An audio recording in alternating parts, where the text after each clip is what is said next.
Cette vidéo vous est présentée par la boutique de Diceall.com, les prix les plus bas sur vos jeux de société favoris.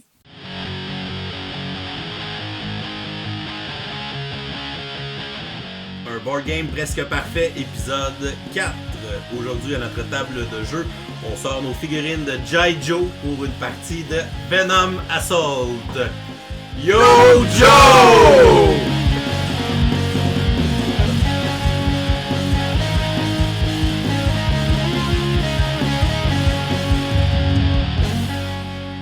Gamers, bienvenue à un board game presque parfait, un podcast sur les jeux de société. Je m'appelle David, le professeur board game, je vais être votre animateur et aujourd'hui avec moi c'est la réunion des 3 mousquetaires ludiques.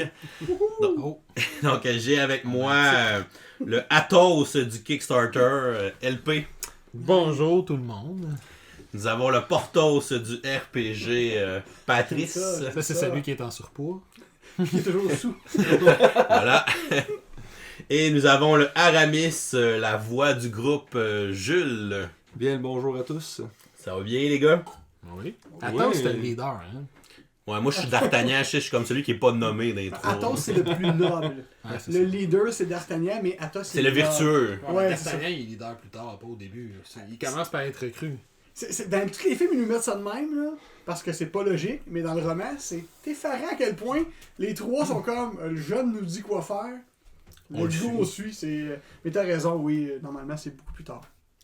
Donc les gars, est-ce que ça game beaucoup par chez vous ces temps-ci? Beaucoup. On essaie de trouver du temps pour passer tout ce qu'on a, mais on a beaucoup de jeux qui roulent, puis j'ai le défaut d'avoir 72 jeux de campagne qui rentrent par semaine, fait qu'ils sont difficiles à tout placer. Moi, heureusement que j'ai une activité de jeu de société avec mes collègues enseignants ainsi que monsieur le professeur board game qui figure dans mes collègues enseignants. Donc on peut quand même jouer à quelques jeux là, régulièrement. Le jour 9. Ce qui est une bonne chose, jour 9. Moi je joue à Bang avec des étudiants le jour 6. Ah, c'est cool. Fait que les gars, on va commencer avec un petit tour de table d'actualité ludique. On va y aller avec Patrice pour débuter. Je vais commencer par faire mon Martineau. Non pas nécessairement uniquement faire de la polémique. Tu vas nous taper ses nerfs. Peut-être. Il connaît une couple de monde que je leur tape ses nerfs. Penche-toi un peu plus à droite, là, je te vois mal. Je vous dis mon origine de mon questionnement, c'est que récemment avec Dave, quand on a fini l'épisode d'Halloween, on s'est comme demandé, tu sais, des jeux d'Halloween, il y en a relativement plusieurs. Oui. Mais des jeux de Noël. Sérieux? Je suis pas capable d'en nommer 3. Comment ça se fait que je suis pas capable de nommer 3 jeux de Noël? Je dirais que je suis pas capable d'en nommer plus qu'un, là. Ben, c'est quel le jeu que t'es capable de nommer? Christmas Tree. Je le connais même pas. Un jeu de placement de tuiles que tu fais un arbre de Noël. Puis quand tu y penses, comment ça se fait que Noël, je suis pas capable... C'est un thème fan de board game, mais il aurait pu avoir des jeux que tu fais des bonhommes de pain d'épices. Des cadeaux. Livraison de cadeaux. On s'est entendu qu'un jeu de livraison... Gérer une usine de cadeaux, là, avec des lutins et tout. Là. Ou tu prends quelque chose comme l'étrange Noël de monsieur Jack. Là. Ben oui! Ça serait fourrel, Qui est ça. plus un jeu d'Halloween, mais bon. Le prochain jeu de Steam Forge. Comment ça se fait que je suis pas capable de nommer plus que un ou deux jeux de Noël? Mais c'est quoi les 2 jeux que t'es capable de nommer, maintenant? Ah ben ça, je disais ça comme un nom. Ton chiffre tourne plus autour de 0. Ouais, tu sais, là-dedans, moi je comptais comme genre, tu sais, faire un casse-tête de Noël. Ou manger chocolat dans son calendrier de l'Avent. Puis un échange de cadeaux. C'est ça tes 3 jeux. mais ça m'a un peu sidéré, puis ça m'a amené à me poser la question par rapport au thème d'un jeu. Jusqu'où on est prêt à aller pour accepter un thème? Parce que je me dis, il me semble que le thème de Noël serait vendeur. Tout le monde connaît Ben, ça. Est-ce que tu comptes l'aspect religieux chrétien dans le thème de Noël? Parce que si oui, je peux t'en nommer plus. Ah, comment ça? Ben, il y a un jeu, entre autres, qui est un jeu de conquête de territoire où que tu incarnes les apôtres. Ouais, c'est un jeu de conquête de territoire. Dans le fond, la mécanique, c'est un jeu coopératif. Tu incarnes les apôtres après la mort du Christ. Puis l'idée, c'est que tu essaies de répandre l'idée du christianisme dans l'Empire romain. Qu'est-ce que c'est ça, ce jeu-là? Je me rappelle plus du site, tu l'as-tu? Mais oui, mais moi je me souviens, c'est quoi? J'avais vu une vidéo de Dice Tower sur ce jeu-là. Pour vrai, ils ont fait une vidéo. Ouais, Sam Millet en a J'ai joué parlé. une game il y a, ça doit faire 10 ans. Là. Ah, ok, C'est pas tant que ça. Non, c'est un assez vieux jeu. Mais les mécaniques de jeu sont hyper intéressantes. C'est sûr que quand tu joues, si toi-même tu n'es pas croyant, il y a des clashs qui se font à certains endroits du jeu. Mais si ta thématique de base est Christ, résurrection du Christ et tout ça, c'était dans la thématique Noël en masse, là. Puis tu sais, puis ça m'a amené, parce que là, au moment de l'enregistrement, il y a une belle campagne pour un univers que j'affectionne beaucoup, mais dont les jeux m'ont amèrement déçu dans le passé, soit Scott Pilgrim. J'étais un méga fan de Scott Pilgrim. Moi, j'ai joué aux jeux vidéo, j'ai lu la BD, j'ai écouté le film. J'ai la trame sonore. Tu sais, quand on a la trame... J'ai les deux trames sonores. J'ai la trame sonore de musique, puis la trame sonore de juste musique, genre la score. Tu sais, la musique classique là, qui joue. Qui était plus comme jeu 8 bits. Là. Ah ouais, c'est cool ça. C'est vraiment cool. Puis tu sais, quand c'est arrivé que le jeu, la première fois, le premier jeu d'été que j'ai parlé de nombreuses reprises, ben moi c'était comme ok, no way, je donne de l'argent, voilà, je le prends, puis amère déception. Je donne combien d'argent, non? Non, laisse faire. Hey, En tout cas, c'était en argent US, c'était à Gen Con. Hey, c'est au-dessus de 100$ canadiens que ça m'avait coûté, ça va pas de maudit bon sens pour un jeu. Je pense que c'était 40$ pour le jeu, puis peut-être 20-25$ pour le tapis. Ah oui, c'est le tapis qui m'a Le tapis de squeezé. souris. Ouais, géant. Mais là, ils ont forcé un jeu de figurines. Puis là, les jeux de figurines, c'est mon jam, ça aussi. Puis là, je suis comme, attends une minute, là. Là, c'est la première fois de ma vie que j'ai regardé de quoi, puis je suis comme, tous les éléments sont là pour que je l'aime. Un thème que j'aime, un style de jeu que j'aime. Il y a une partie de moi qui est comme, non, là, c'est fini de te faire avoir. Puis là, je me suis posé la question, puis là, le relié à Noël, ok, c'est quoi la limite que je vais aller par rapport à un thème? Pour Scott Pilgrim, je l'ai atteint, là, mais ça m'a fait poser la question sur le reste. Ouais. Mais moi, je pense qu'il faut chacun d'entre nous atteindre son Scott Pilgrim. Puis David et moi, on a eu une douche froide assez vite. On était chanceux, nous autres. Là. Ouais. Parce que le premier jeu qu'on a backé à vie, on l'a acheté à 2. Un all-in à 2. On dit, au lieu de ça coûter 260, ça va me coûter 130 chaque. Ça fait moins mal. Bon, Puis c'était Ghostbusters, le board game. Point. Who you're gonna call. Mais je vous dire, c'est quoi le premier jeu que j'ai backé? Moi, c'est étonnant que je supporte encore des jeux. C'était-tu Megaman? Parce que moi, mes deux premiers projets, c'est que depuis toujours, vous le savez, vous le connaissez comme pas, depuis toujours, je fais toujours à toutes les années un projet board game avec mes élèves. Oui. Je suis prof d'anglais, fait que le board game pour moi c'est une belle occasion de les faire discuter entre eux autres en anglais pendant que tu fais une activité ludique. Je leur fais toujours créer un board game. Puis à un moment donné, il y a une compagnie qui était Eagle Griffin Game, une affaire comme ça, qui ont fait une boîte d'accessoires pour les board games. Ça coûtait une centaine de piastres, mais t'avais des figurines, des cartes de toutes sortes. C'est comme les extras de leurs différents jeux qu'il y avait. Ben, c'était littéralement ça. Fait que, j'ai chez nous des piles et des piles de cossins. Fait que je leur ramène ça à mes élèves puis ça servir là-dedans. Et parallèlement, j'ai backé un board game qui s'appelle Megaman.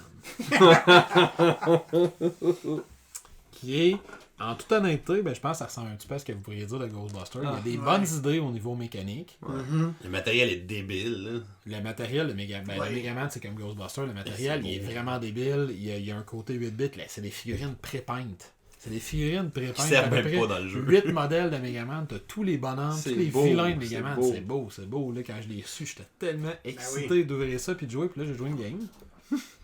Là, j'ai dit, parce que la base, c'est un King of Tokyo. Tu sais, fait que c'est un push your... Même pas tout à fait un King of Tokyo, mais c'est un push your luck avec des dés. T'as un certain nombre de dés qui est attribué par tour. Puis t'essaies d'attribuer le nombre de dés que tu vas avoir selon le nombre d'actions que tu vas faire. Je vais prendre 3 de mes dés, fait que c'est 2 pour faire celle-là. Fait que c'est un push your luck de base avec des mécaniques très simples, mais qui durent 4h30. Ouais, ça devrait durer une demi-heure. Littéralement, ma première game que j'ai jouée, ma première vraie game que j'ai jouée, ma deuxième vraie game que j'ai jouée, c'était avec Jules et David. J'avais déjà joué une game d'intro, qu'on avait comme joué des règles accélérées, puis la première vraie game que j'ai jouée avec David et Jules, après 3h30, on n'était pas rendu encore au boss de la fin, puis on a fait comme bon, ben là, c'est qui est en avant? LP est en avant, parfait, tu gagnes, félicitations. C'est terminé. Ah ouais. Puis il est là. Fait que si jamais il y en a qui cherchent désespérément ce jeu-là, vous pouvez me contacter sur Facebook. Je regarde les figurines, mais je vends le reste. De toute façon, ils ne servent pas dans le jeu. Non, c'est ça sert à rien dans le jeu, les figurines. Mais tu sais, le premier jeu qu'on a backé, c'était Ghostbusters. Puis pour vrai, on est allé vraiment blind à ce niveau-là parce que justement, la thématique était over the top. Ghostbusters, c'est comme, oh wow, tu sais, ça vient chercher notre enfance, c'est tellement malade, on le veut. On a regardé un peu le jeu, mais vu que c'était les premiers Kickstarter, tu regardes des vidéos, tu fais comme, ok, ouais, c'est pas grave, le thème est malade, je le prends.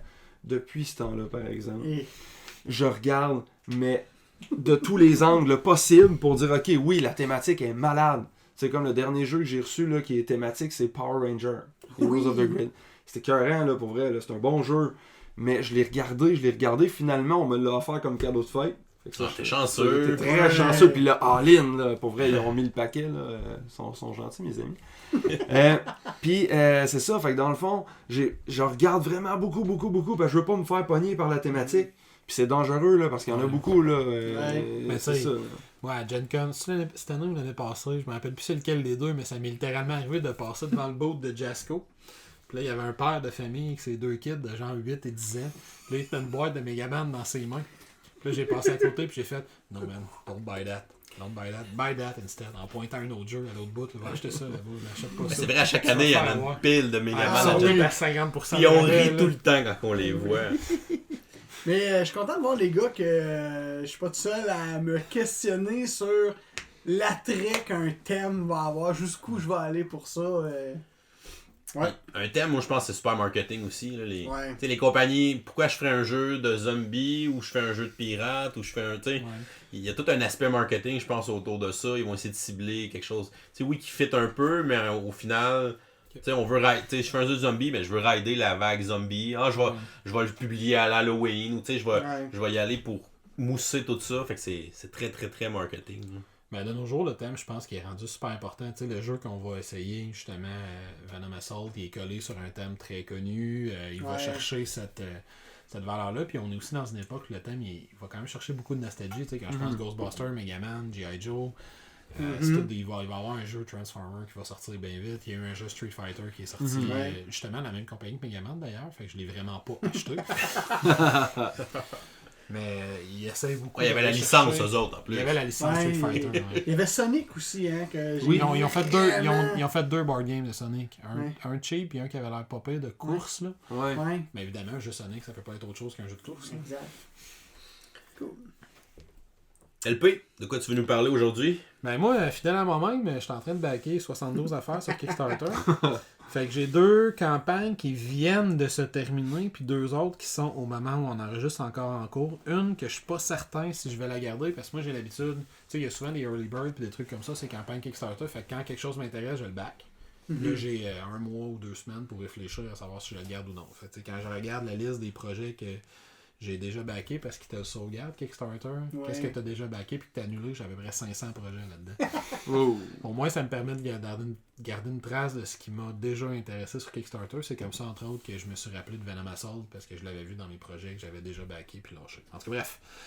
J'ai Tiny Epic Dinosaur, que la campagne, au moment où on enregistre, vient juste de finir. Je suis un grand fan de la série Tiny Epic. Ouais. Ils en ont fait quelques mauvais, quelques-uns moins bons.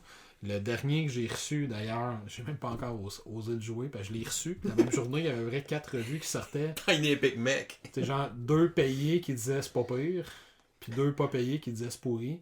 Mais je l'ai pas essayé moi-même encore, en toute honnêteté. J'essaie encore de convaincre David de jouer, puis il veut rien savoir. C'est Tiny Epic mec, mais je l'ai pas joué encore. Là. Peut-être est-il meilleur que ce qu'il paraît. Mais Tiny Epic Dinosaur a l'air d'une version simplifiée de Dinosaur Island. Yeah. Parce que Dinosaur Island, ça peut être intéressant parce que Dinosaur Island, il est très long. Puis il prend beaucoup de place sur une table. Il prendrait tout l'espace qu'on a devant nous autres pour jouer. Fait que tu veux jouer à un gros worker placement épique qui prend du temps, qui a 72 000 décisions à prendre, Dinosaur Island. Tu veux faire un pack de dinosaures, mais que ça te prend 45 minutes, 1 heure jouer une game, que ça te prend 15 minutes l'expliquer, Tiny Epic Dinosaur, puis il se traîne bien. Puis j'ai acheté le petit sac là, de transport des Tiny Epic. Évidemment. Ça fit dedans. Oui. Sinon, dans mes derniers Kickstarter, l'autre qui vient de se terminer, c'est Oathsworn. Into the Deepwood. C'est ça. Ouais, non, ben, celui-là, le prix il est 8 fois plus haut que Tiny Epic Dinosaur. Quand même. Il y a plus que 8 fois plus de stock, par exemple. Il y a plus que 8 fois plus de stock. Oathsworn a l'air... Ben, toi, David, t'as déjà joué à... Le nom m'échappe. Kingdom Death Monster. Kingdom Death Monster. Ah ouais, ok. Oathsworn a l'air d'être une inspiration directe de Kingdom Death. Okay. Ils disent que le développement du jeu, le jeu est en développement depuis à peu près 4 ans, justement, le moment où Kingdom Death est sorti. Fait que c'est un jeu narratif de type dont vous êtes le héros, tu vas accomplir une série d'enquêtes, puis tu vas enquêter sur une espèce de gros monstre qui envahit la zone, mais éventuellement, tu leads à un combat contre un boss. Puis le combat contre un boss à la Kingdom Death, il est drivé par un deck de cartes qui représente le vilain, qui représente ses actions. Puis le vilain, il y a vraiment différentes parties. Il y a l'avant, l'arrière, la gauche, à droite, son corps. C'est des méga boss. Fait que tu es tout le team contre un boss. et 3-4 minions autour de lui. Le premier boss qui monte dans toutes les vidéos, c'est une espèce de gros rat avec son swarm de rats autour de lui. Ouais, parce que tu pognes le les boss, autres sont tous cachés dans des boîtes. Dans le fond, tous les boss sont cachés. Lui, c'est qu'il mélange l'aspect Kingdom Death avec Gloomhaven. Puis dans la campagne, il est inspiré des deux. Les boss vont être cachés, tu vas débloquer des classes, tu vas débloquer des nouveaux monstres, tu sais pas ce que t'affrontes, fait que tu vas avoir une grosse boîte de figurines que tu sais pas qu'est-ce qu'il y a dedans, tu vas l'ouvrir un moment donné, puis c'est ça. Puis à force de faire ton enquête, tu vas découvrir que c'est ce monstre-là qu'on va affronter. Puis la mécanique de base du jeu, il y avait 2 affaires qui m'intéressaient. À la Gloomhaven, tu gères une main de carte, ton personnage est représenté par une main de carte, puis quand tu montes de niveau, tu remplaces des cartes par des nouvelles que tu achètes, tu gardes toujours le même nombre de cartes. Puis tu as un concept de downtime où quand je vais jouer une carte, le deuxième mécanique qui m'intéressait, c'est qu'il va chercher l'aspect Conan, en plus que j'aime beaucoup, puis Batman. Tu as un pool d'énergie. Quand je veux jouer une carte, il faut que je dépense de l'énergie, puis j'en régénère un certain nombre par tour. Puis selon la carte que je joue, elle va se placer à la droite, en haut, à la gauche de mon plateau de jeu personnel. Puis il va avoir un effet de rotation. Quand je vais jouer une carte au même endroit, elle va se tasser à un autre endroit. Puis quand je vais jouer à cet endroit-là, la carte va revenir devant moi. Puis là, je vais pouvoir la récupérer. Fait qu'il faut que je gère ma main de carte, puis il y a un effet, une espèce de anti-clockwise, là, les cartes vont tourner, puis éventuellement vont revenir dans ma main. Fait que quand j'ai une carte, je la récupère pas tout de suite, ce qui est un peu aussi Gloomhavenien, si je peux dire. Puis l'autre aspect que j'ai trouvé très drôle, puis j'ai vraiment hâte de voir comment ça va fonctionner, c'est les dés. Parce que ce jeu-là, à la Conan, t'as des dés jaunes, rouges, noirs, puis là, selon l'habileté, j'en ai 2 dés rouges, un dé noir, mais je peux ajouter, il y a un type de dé qui est le dé blanc, que lui, genre, il y a 2 faces qui touchent, puis 4 qui manquent, ou 3 faces qui touchent, 3 qui manquent. Puis je peux en rajouter autant que je veux. Je fais un jet de dés, je rajoute 12 dés blancs, ça me tente. Sauf que si j'ai 3 miss, mon attaque est manquée au complet. Je fais rien. Mais je peux. J'ai besoin de 17 hits, sinon on perd la game. Ok, je prends 20 dés blancs. Lance la chaudière. Go for it, puis on verra ce que ça donne. Fait que il y a cet aspect-là, puis si t'aimes pas les dés, il y a un deck de cartes qui vient à la place. Où le deck de cartes, il y a les mêmes probabilités, mais vu que chaque carte est en simple, tu vas avoir 3 cartes plus 2, 3 cartes plus 1, 3 cartes wild. Fait que si tu vois que dans des forces, les miss sont toutes passées, tu peux décider qu'il y aller avec le deck de cartes à la place. Fait que c'est plus fixe que ce que tu vas avoir. Puis chaque dé que tu lances, tu peux décider de piger une carte à la place de lancer le dé. Fait que c'est une drôle de mécanique. J'ai de la misère à voir concrètement comment ça va se jouer. Parce que toutes les vidéos que j'ai vues, le concepteur qui monte le jeu pige tout le temps dans le deck de cartes. Comme pour montrer que ça existe. Puis tous les autres joueurs roulent des dés. Ouais, le feeling de rouler des dés est plus fun que de jouer une carte. carte. C'est comme tous les joueurs font comme je peux piger des cartes. J'ai des dés à côté, ils vont rouler des dés. Bien plus fun. Fait que ça, c'est les 2 jeux que j'ai backés récemment. Puis là, présentement, sur Kickstarter, je surveille Divided et Empera, qui est un jeu où tu fais une espèce de petit clan dans un futur post-apocalyptique, une thématique que j'aime beaucoup. Puis c'est la compagnie qui a fait Ciné Temporary que je viens de recevoir, puis je fais la campagne. Fait que je suis très, très satisfait de la campagne, puis j'aime beaucoup ça. Puis je surveille aussi Chronicles of Dronagor, Edge of Darkness. Donc lui, c'est un dungeon crawler. Ça, c'est parce qu'il me manque de ce type de jeu-là. Ils ont vraiment appelé ça Edge of Darkness aussi. Ça s'appelle Edge of Darkness. Age. Ok, j'ai compris. Edge. J'étais comme l'âge des ténèbres. Okay. Mais lui, c'est que ton plateau il est en 3D. C'est que tes tuiles que tu découvres, c'est des gros plateaux 3D épais, puis là, tu vas mettre des jetons dessus. Puis quand t'as une porte à la fin de ton donjon, t'as littéralement une porte qui s'ouvre comme ça. Puis là, quand t'ouvres ta porte, tu vois à l'intérieur comment tu vas placer la prochaine tuile. Moi, j'ai comme un flashback d'hydroélectricité. Très d'hydroélectricité. Un barrage. Comment il s'appelle le jeu de barrage électrique? C'est vraiment barrage, oui. Et dans le dernier épisode, Pierre-Marc nous racontait que c'est un super jeu euro, que les mécaniques sont débiles. Puis constant que même moi, je suis pas un fan des jeux euro. Ça me donne envie de jouer, j'étais comme, ok, il doit être vraiment bon. Mais les stretch goals de luxe, c'était comme genre ça a floppé. Des plateaux 3D. Tu fais un jeu de barrage électrique. Il y a une dénivellation. On s'entend-tu qu'avoir un plateau en 3D, c'est logique? Ben en fait, dans Edge of Dronagor, le plateau, c'est comme une espèce de base plastique que tu viens snapper des affaires dedans quand tu construis ton donjon. Parce que l'idée, c'est que tu as les ténèbres qui se répandent. Fait qu'à toi et tour de jeu, les ténèbres avancent, puis tu viens snapper, puis ça te pogne, ton personnage meurt. Le système, puis c'est Dice Trace qui fait tout le jeu. Ok. Dice Trace, ils ont une bonne réputation. Fait que c'est eux autres qui font les plateaux, c'est eux autres qui font les plateaux de joueurs individuels, c'est eux autres qui font les portes, c'est eux autres qui font toutes les composantes du jeu. Fait que moi aussi, à la base, j'étais comme. Gimmick. Dice Trace. Ouais, ok. Dice Trace, j'ai pas encore vu de composantes qui m'ont déçu de Dice Trace, que j'ai trouvé superflu. Fait que, tu sais, quand je regarde les images du jeu, il a l'air vraiment très, très, très solide. Puis les mécaniques me plaisaient quand même, mais en toute honnêteté, pour l'instant, j'ai investi parce qu'il est vraiment très visuellement très solide. Fait que Jules, je pense que c'est à toi. On reviendra pour cette question. On peut pas divulguer cette information ici. Donc, pour moi, mon actualité va être en lien avec quelque chose qu'on a vécu à Gen Con. Étant donné qu'on est le Gen Con crew. Ouais, mais tu peux pas tout raconter ce qui s'est passé à Gen tout. Con. Non, attention. il y a des affaires qui restent Il là. reste des bouts, ouais. Oui, effectivement, mais il y a dans le fond, quelque chose à laquelle je m'attendais pas à rien. En fait, on a décidé, tu sais, quand on va à Gen Con, on va toujours choisir des événements auxquels on veut participer. Ouais. Et tout ça. Puis David m'avait parlé comme quoi il voulait faire une entrevue avec cette gang-là de Ankama Board Games. Qui, dans le fond, la personne avec qui on a fait l'entrevue, en fait, c'est Jeffrey Wood. Ah, il bien était ça. vraiment le fun. Donc, Ouais, quand on l'a rencontré sur place, puis dans le fond, on a décidé de jouer, dans le fond, à ce qui s'appelle Arceus, qui vient tout juste de sortir sur Kickstarter au moment où on se parle. Donc, on est le 6 novembre. Donc, hier, le 5, c'était la sortie Kickstarter officielle. C'est un jeu, moi, qui, pour vrai, tu sais, on arrivait là-bas, puis on s'est dit, hey, on va essayer des jeux, on est à Gen Con. Moi, c'était mon premier Gen Con, je capotais un peu. Donc on s'est assis à cet endroit-là pour enfin les 4 s'asseoir puis dire ok, regarde, on va profiter d'un jeu, on va s'installer. C'est ça qu'on Ouais, ça arrive pas si souvent que ça ça. arrive pas souvent à Gen C'est Con. arrivé deux fois à Gen Con. 2 fois. Et c'est un jeu, pour vrai, là, qui m'a agréablement, pas surpris. Je pense que je me disais que ça allait être bon. Pourquoi? Je vous le dis à l'instant, pourquoi? Parce que ça a été fait par le team Kaedama. Ouais. Pour ceux qui les connaissent pas, là, ces gens-là, là, juste écoutez les noms des auteurs, puis là, vous allez comme faire « Ah, ben oui ». Il y a là-dessus, sur ce team-là, Antoine Boza, qui est connu pour quand même quelques petits jeux quand même bons. Ghost Stories. Il y a Corentin Lebras, qui est aussi dans cette équipe-là. Nous avons Ludovic Maublanc, Ouais, c'est ça. Qu'on a rencontré. connaît très bien aussi. Très sympathique. Et Théo Rivière. Ouais, ils travaillent souvent ensemble, ces gars-là. Ces On quatre-là, studio ensemble, les 4. ils ont travaillé là-dessus sur Arceus, puis pour vrai, ils ne m'ont pas déçu. Puis c'est pour ça que je regarde attentivement le Kickstarter. Tu sais, le jeu, en gros, ce que c'est un jeu coopératif. Déjà là de base, moi je suis très, très pro-jeu coopératif. C'est un jeu qui est narratif, campagne, legacy, exploration, fantaisiste, il y a tout. Ok, pour que je veuille acheter ce jeu-là. C'est pas compliqué, il y a vraiment tout pour lui. C'est intéressant, c'est dans un thème steampunk égyptien. Ouais, mais c'est le côté égyptien ou tout, ça m'a l'idée, en fait, là, de base, le thème, là, c'est qu'on est des explorateurs. Puis on veut prouver que l'Égypte ancienne utilisait la technologie steampunk. Fait que là, nous autres, on s'en va dans les cryptes, puis on essaie de trouver des vestiges.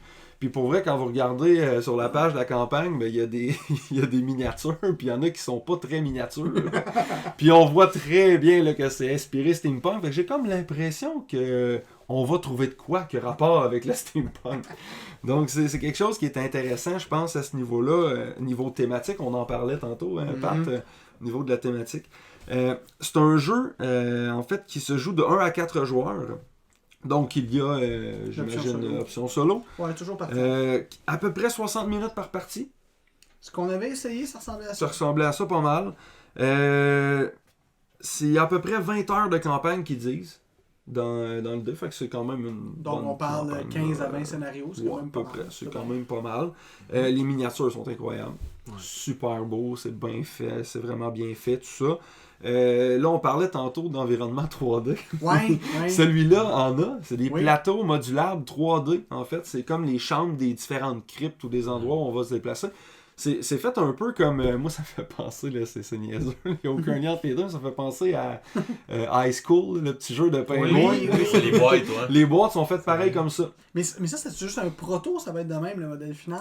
Ça va être... En tout cas, de ce que j'ai vu sur la campagne, ça va être comme oui, ça. c'est un proto qu'on a joué. Okay. Fait que ça va... Dans le fond, c'est que les plateaux sont comme ça. Puis là, il va y avoir des boîtes, évidemment, des stretch goals dans la plus finir. C'est une campagne Kickstarter, bien évidemment. Il va y avoir des portes en plastique pour justement passer au travers des portes en plastique parce qu'on le sait que c'est beaucoup mieux des portes en plastique qu'en carton. Hein, on sait, là, pour le gameplay, ça change absolument tout, évidemment.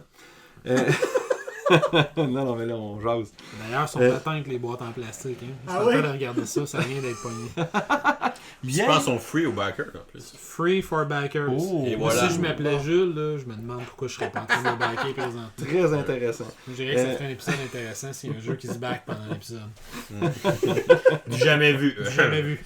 L'idée du jeu, en fait, là, en gros, là, comment ça fonctionne, c'est que on va avoir des... Dans le fond, c'est un jeu où on va gérer un board qu'on a personnel de notre personnage.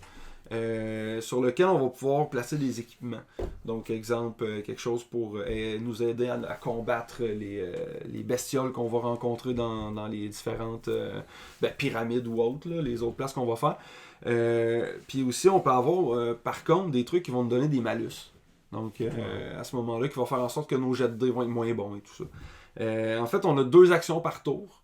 Comment ça va se passer? C'est que tu as 2 actions par tour. Tu peux soit bouger ou chercher, parce que tu as un deck de cartes vraiment précis où tu vas chercher il y a des tokens. Tu vas aller voir dans le paquet de cartes l'image qui correspond au token que tu cherches. Fait que là, il y a une histoire particulière, c'est narratif, par rapport au token que tu vas trouver.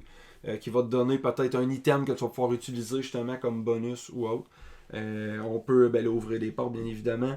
On peut aller en support, donc l'aspect coop est vraiment bien défini là-dedans. On peut aller healer, on peut supporter quand quelqu'un va se battre. Dans le fond, on peut aller aider et supporter.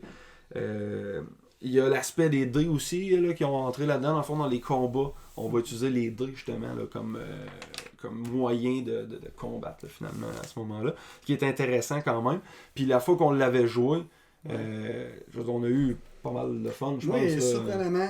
C'est sûr que le gars qui nous l'a présenté avait bien du charisme. Là, oui. Ça part qu'un plus. Ouais, Mais... Jeffrey était Il y avait autant de charisme que de Dread, je pense. C'est très long, c'est Dread. Ah oui. Mais j'ai été surpris. J'ai fait quand ok, Égyptien, il n'a pas tant que ça des jeux de ce thème-là. Puis j'aurais envie encore une fois de faire la deuxième Il faut émission. dire aussi que le gars qui nous l'a présenté, c'était un Français. Oui. Il a particulièrement apprécié d'avoir une équipe francophone Oui. où il pouvait parler en français pour expliquer son jeu. Fait qu'il a vraiment passé beaucoup de temps avec nous autres pour nous présenter ça. Puis j'ai trouvé cool aussi que, tu sais, des jeux de Dungeon Crawl, là, on en joue tous beaucoup, là, on est des fans de ça. Je sais pas de quoi tu parles. Mais, tu sais, celui-là, c'est vraiment un Dungeon Crawl familial. Oui. Je trouve ça, Ouais. c'est quelque chose qui manque un peu. C'est vrai. Tu sais, des genres de jeux plus simples, plus d'initiation. Ouais, T'sais, parce que le seul que je connais qui est vraiment Mice Dungeon and Crawl, Mystics. c'est Mice and Mystics. Ouais.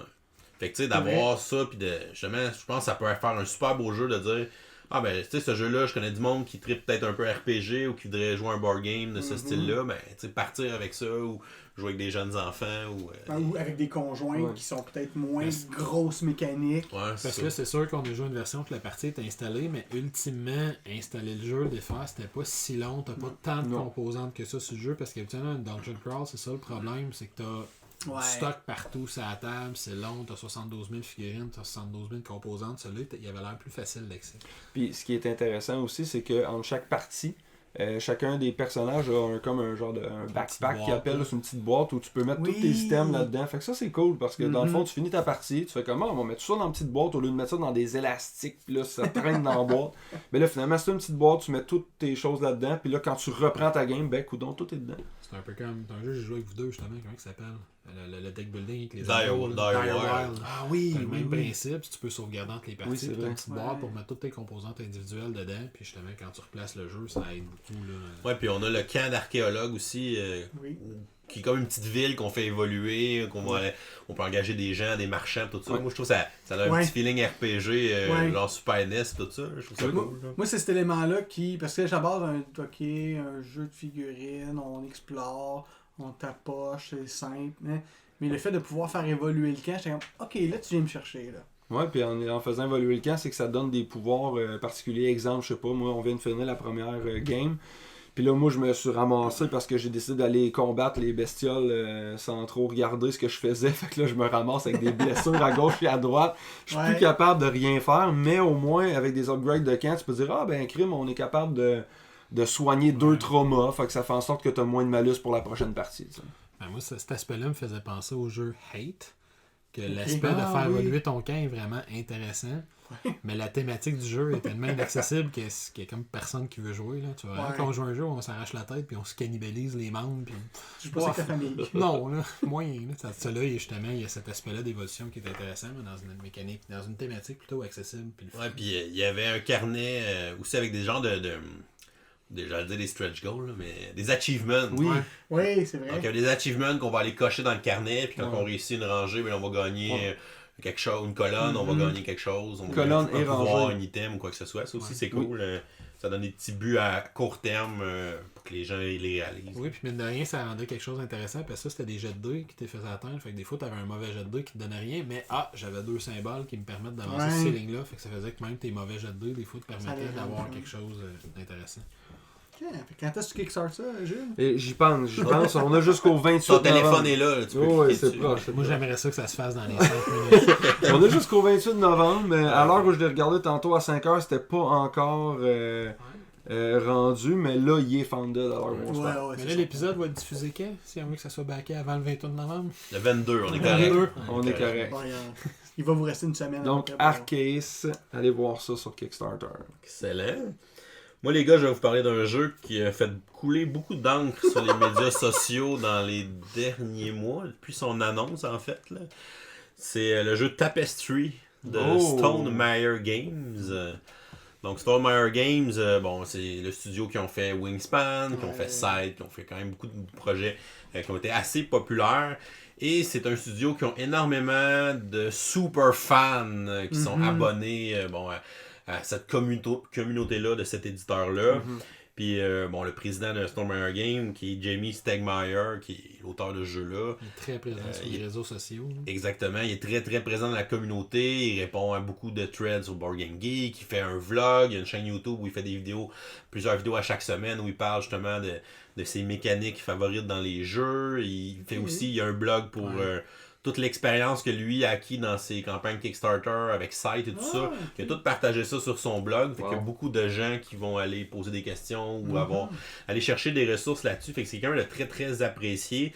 Et avec le temps, il a développé évidemment un gros fanbase. C'est proche d'un culte. Des fois, ça fait peur.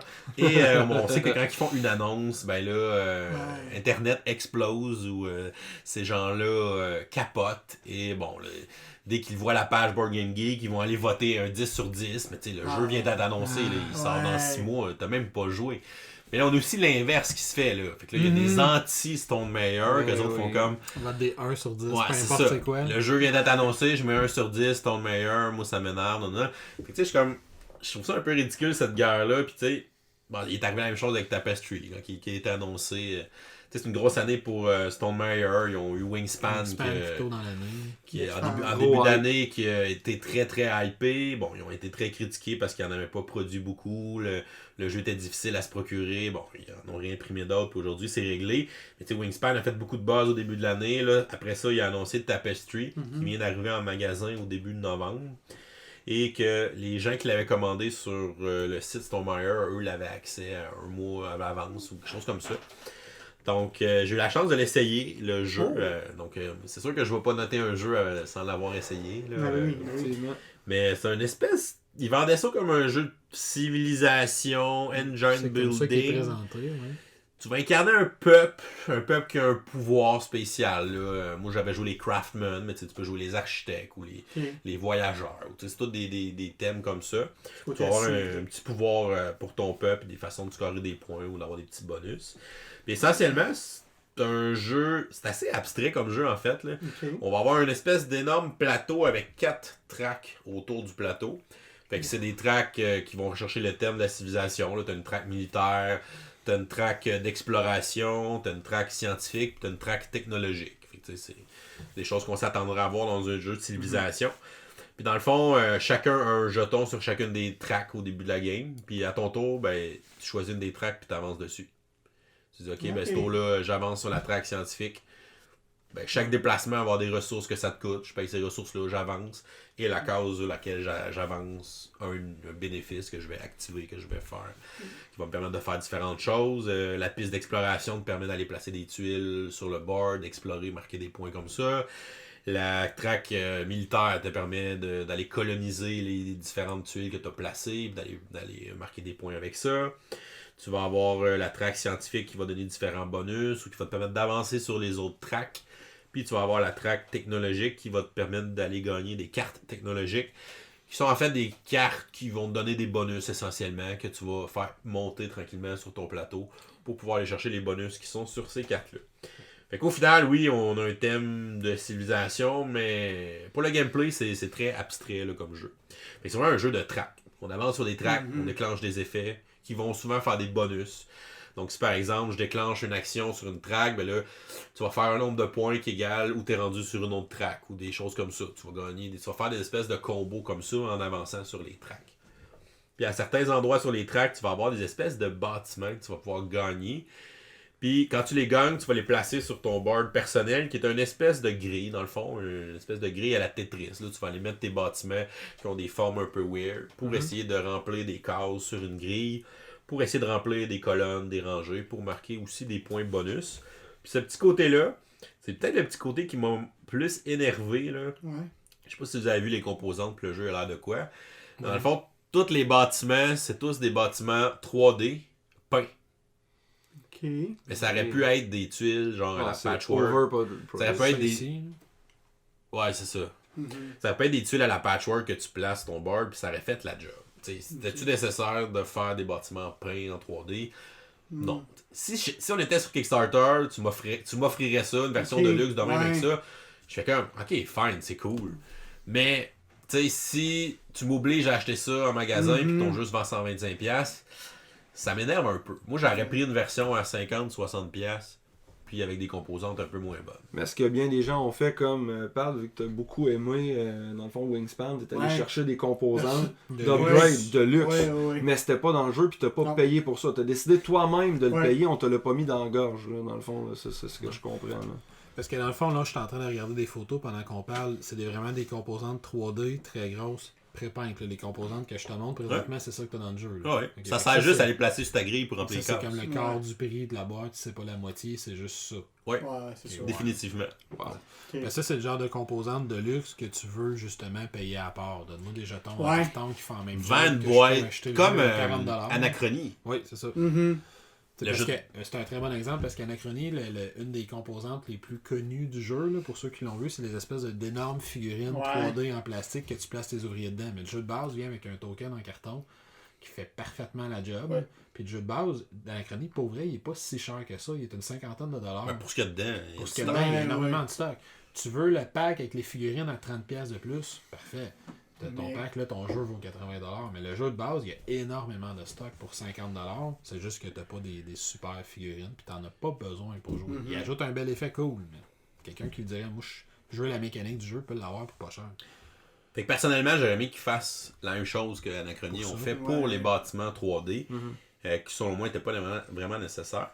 Mais côté gameplay, pour vrai, j'ai adoré mon expérience.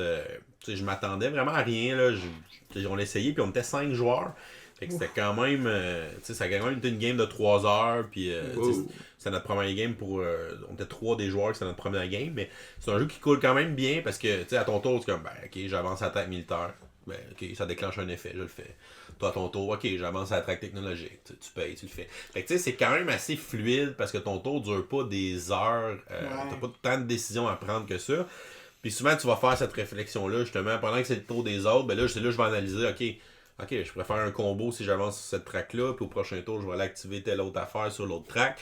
Fait que tu vois quand même les combos se dessiner, puis ce côté-là de combo engine building, j'ai trouvé intéressant. J'allais juste poser la question, est-ce que tu te piles beaucoup sur les pieds les uns les autres? Est-ce que tu peux bloquer la progression d'un autre joueur sur une track? Est-ce que tu peux prendre le spot qu'il voulait avoir, voler ses ressources, des trucs comme ça? Ou il y a l'interaction entre les joueurs, finalement, ça se mesure? C'est assez minime. Tu peux de la course d'avancer le plus vite sur les tracks pour aller chercher les bâtiments. Parce que les bâtiments, une fois qu'il est pris ce bonus-là, les autres, ils l'auront pas. Fait que t'as cette course-là qui est assez présente, qui, selon moi, va faire un peu d'interaction. T'as des petits objectifs aussi. Si t'es le premier exemple à finir une track, il y a un objectif. Ou si t'es le premier à faire telle affaire, t'as des points bonus. Fait que ça aussi, ça va rajouter ce petit côté course-là.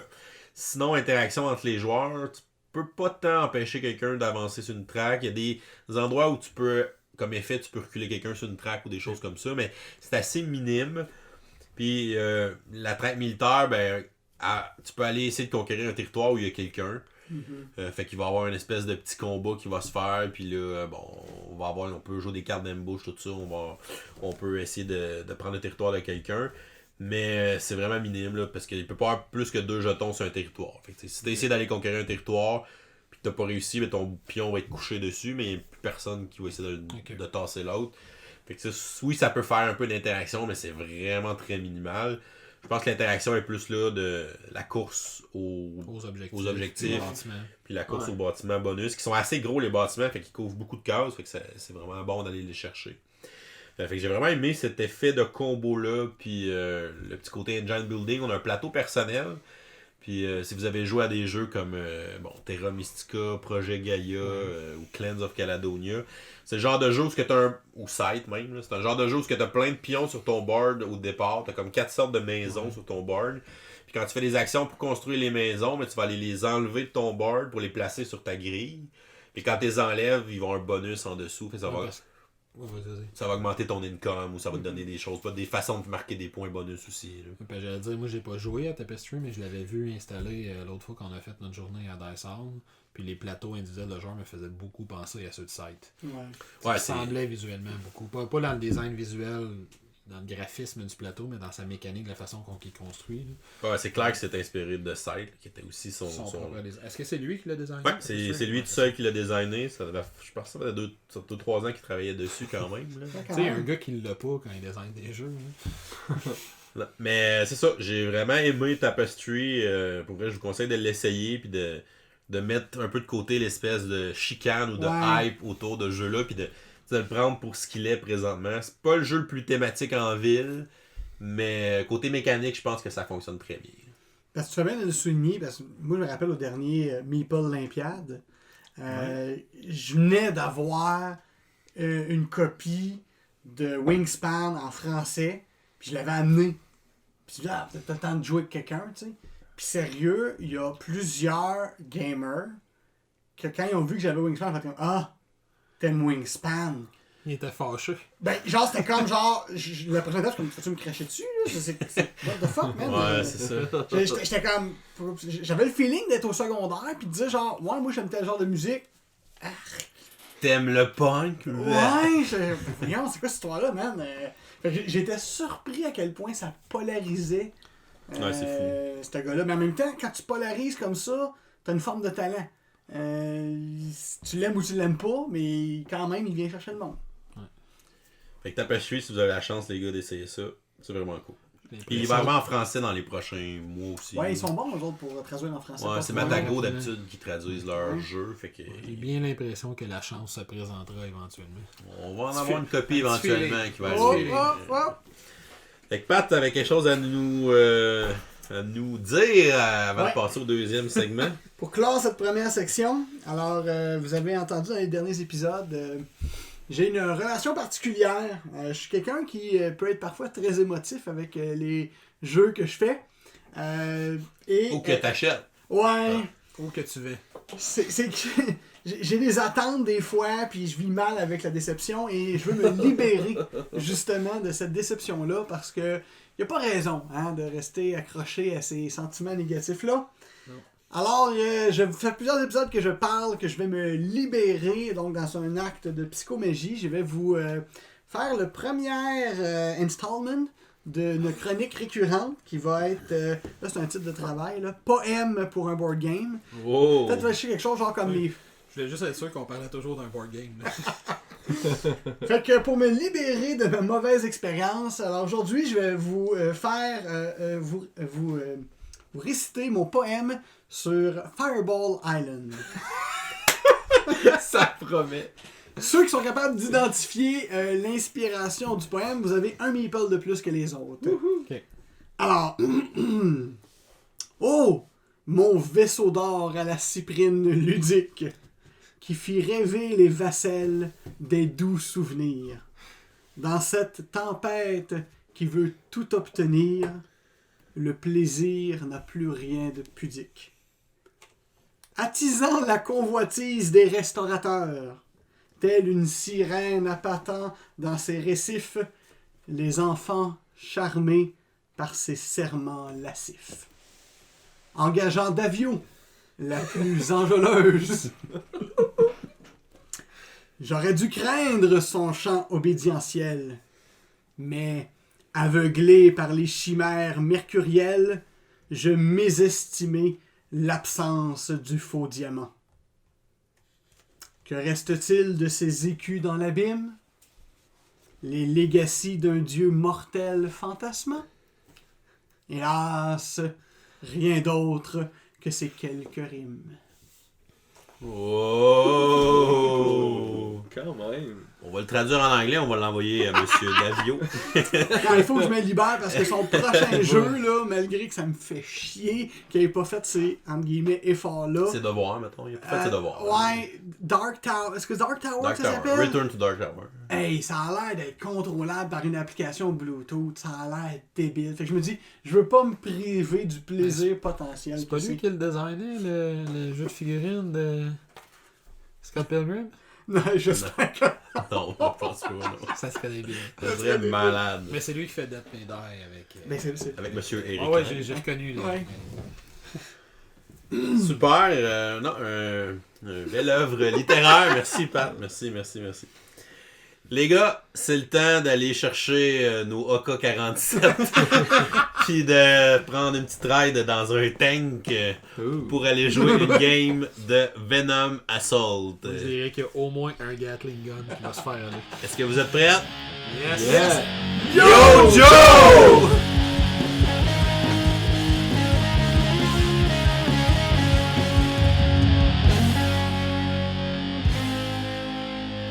On vient de terminer notre partie de Venom Assault qui s'est soldée par une victoire. Bravo, messieurs! Donc, Venom Assault, je vais commencer par donner quelques petites informations sur le jeu. Donc, c'est un jeu publié par Spyglass Game, une compagnie très peu connue, qui avait pas beaucoup de jeux à son actif. Donc, c'était leur premier jeu qu'ils ont édité grâce à une campagne Kickstarter, en fait une deuxième campagne Kickstarter. Puis qui a ramassé combien exactement? Est-ce qu'on l'a? C'est environ 30 000 $ canadiens. C'est pas beaucoup d'argent, ça. Quand même.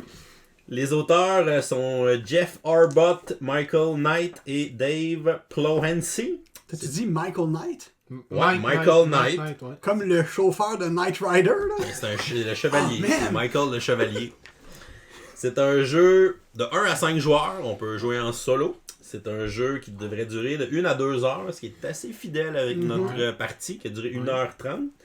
C'est un jeu de deck building coopératif où on va incarner une organisation, les G.I. Joe, là, les Freedom Fighter, Le Freedom Squadron. Freedom Squadron. Et on va essayer de vaincre les méchants, Venom. Venom Squad, ouais. Pour essayer de gagner dans le scénario. On va se choisir un scénario au début de la partie. Donc, il y a une douzaine de scénarios dans le jeu. Et on va essayer de l'emporter avant, évidemment, que les méchants l'emportent et dominent le monde. Donc, rien de moins. Dans Venom Assault, on était à une première partie pour tout le monde. Donc, on est tous partis au même pied d'égalité. On va commencer avec le propriétaire du jeu. Donc, LP, qu'est-ce que tu as pensé de Venom Assault? Moi, je suis obligé de dire que j'ai bien aimé ça. C'est sûr que ça aurait été le fun qui a réussi à avoir la licence. Parce que moi, j'avais suivi la campagne initialement sur Kickstarter. J'avais pensé supporter le jeu, mais comme c'est une très petite compagnie qui n'a pas beaucoup de ressources, ils n'étaient pas capables d'offrir, entre autres, le Canadian Friendly Shipping. Il n'y avait pas des hubs au Canada pour pouvoir livrer le jeu, fait que la livraison était très dispendieuse. Fait que j'avais décidé de passer, puis là, je l'ai vu passer en boutique à un moment donné, j'ai réussi à me le procurer. Puis c'est la seule copie d'ailleurs que la boutique avait, puis j'ai pas vu d'autres copies à vendre au Canada, fait que bonne chance pour le trouver. Mais moi, je pense qu'il est plus disponible en Europe. Ouais, il est un petit peu plus facile à trouver là-bas. OK.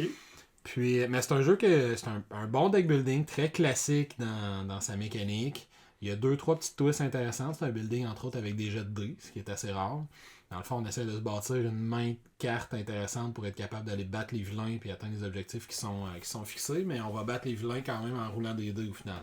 Mais on essaie de manipuler leur force, le nombre de succès qu'on a, la difficulté à obtenir. Fait que moi, ma première impression, j'ai bien aimé ça. Ça aurait été le fun qu'ils réussissent à avoir la licence parce qu'on reconnaît tous les personnages si on a joué à des G.I. Joe plus jeunes. Ben oui. Les Rock'n'Roll, les Duke, les Storm Blindside, Shadow. qui n'a pas du tout rapport avec Snake Eyes. Non, ça n'a rien à voir. On le reconnaît pas du tout. Il n'y a pas des jumeaux du côté des vilains. C'est le Venom Commander qu'on a affronté, qu'on a réussi à battre dans cette partie-là. Ça aurait été le fun qu'il y ait la licence, mais sinon, j'ai beaucoup aimé les mécaniques autour du jeu, la simplicité du jeu, puis son aspect push your luck en quelque sorte. Tu essaies de manipuler ton jet de dés. Moi, ma première impression est très positive. Jules? Ouais, ben, même chose aussi. Je trouve que c'est très positif aussi comme impression. Écoute, c'est un deck building là, qui réinvente pas la roue du deck building, on va se le dire, là, mais quand même, l'idée d'amener les dés dedans, j'ai trouvé ça vraiment intéressant. C'est cool de voir que tu peux faire tout avec tes cartes. Ça qui est intéressant aussi, c'est que souvent dans des deck building, tu vas choisir de recruter ou d'attaquer. Ou tu as des cartes qui font les deux. Tu as des cartes qui sont juste pour l'attaque ou des cartes qui sont juste pour le recrutement. Là, dans ce cas-là, c'est que les cartes font les deux. Donc, tu peux t'en servir pour recruter, puis ensuite, tu prends les mêmes cartes que tu assignes pour l'attaque. Ça, je trouve ça intéressant.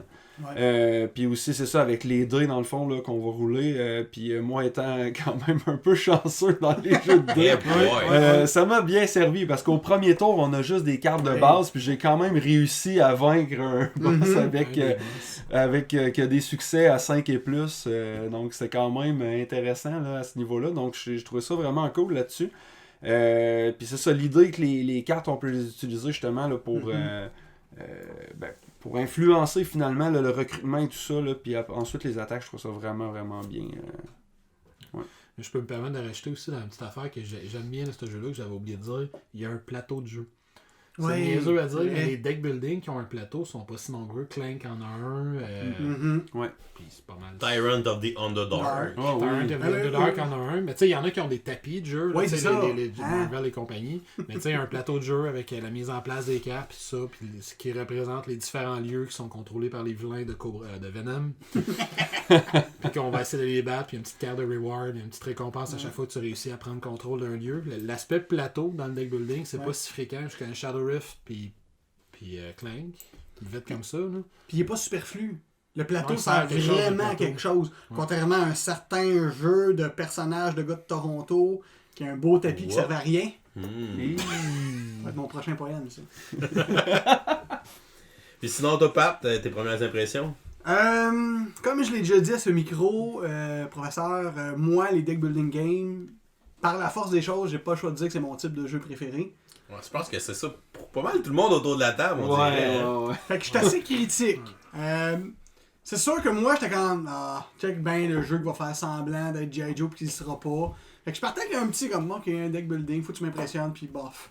T'es pas vraiment G.I. Joe, mais sérieux là, je vendrai pas les punchs parce qu'ils sont pas infinis là, mais il y a des cartes d'événements à chaque tour. Puis il y a des événements que t'es comme, j'aurais tellement vu arriver ça dans un épisode de G.I. Joe. C'est tellement à la fois niaiseux et drôle. Les gars, ils ont compris c'était quoi un peu l'essence de ces cartoons-là, puis ils vont la rechercher. Fait qu'il y a un aspect vraiment même un peu narratif, mais pas trop, que j'ai beaucoup aimé. Non, mais en effet, il y a un petit élément narratif au début, parce que dans le fond, c'est qu'il y a un joueur qui est désigné le Commander, qui est le premier joueur. Là.